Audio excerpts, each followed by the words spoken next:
Have you ever exposed to carbon monoxide? Definitely you are at least one time.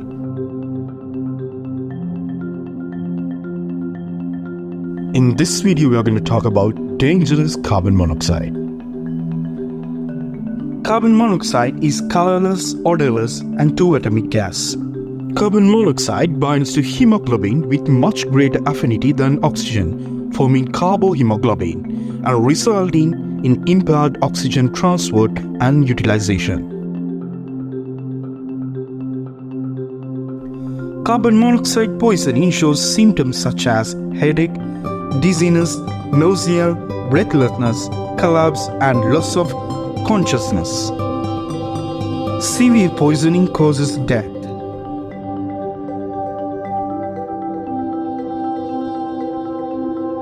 Monoxide generated from incomplete combustion of fuel.